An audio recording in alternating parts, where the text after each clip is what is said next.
Morning! So, how do you know if someone has a new iPhone 4S? They'll tell you. Big moment, big moment.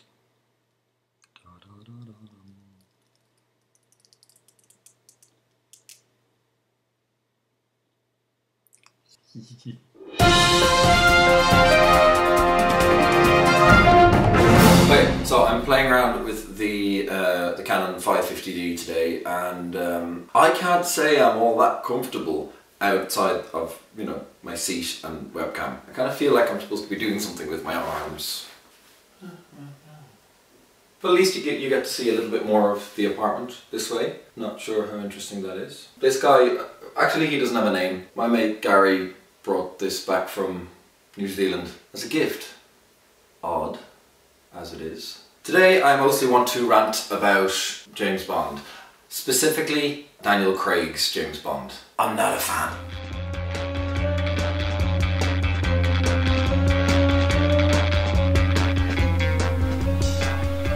Bond. James Bond. Bond. James Bond. Bond. James Bond.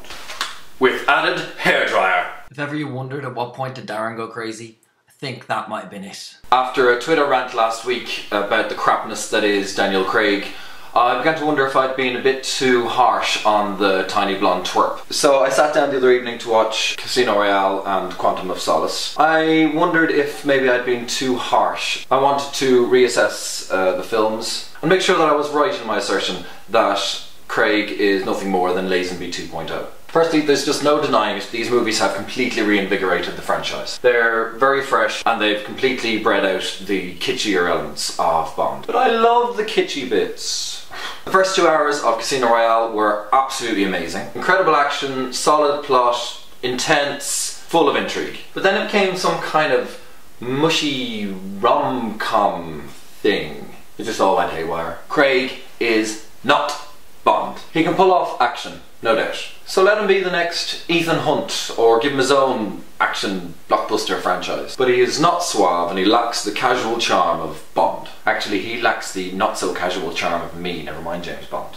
It's just, everything he does, he just makes it look difficult. Things should be easy for James Bond. It's like saving the world is something he does just to impress the ladies. Quantum of Solace was even worse. The choppy, hard to follow action shots, subpar plot, very dodgy dialogue, and hammy supporting cast. So with this awful film around him, Craig's ineptitude as the classic British spy is highlighted. Highlighted. Someone remarked in the YouTube comments last week that Craig's Bond is the closest to Fleming's original novels. Well, I'm reading them at the moment and that's complete crap. If that's the measure of good Bond, then Brosnan's cocky Boy Scout is the best Bond. Sean Connery is, of course, the best Bond. He created him, not Fleming. He created the Bonds that we know, that we love, that we constantly compare everyone else to. No, I'm not saying that Craig should be a carbon copy of Connery, but at least something akin to him. I think I'm still just a bit bitter that Clive Owen didn't get the job as Bond a few years ago. Anyway, please let me know your thoughts in the comments below, and I will catch you next time. Bye! Yeah, I figure if people will accept Daniel Craig, they can definitely accept a Bond in red trousers. Yeah, I almost forgot.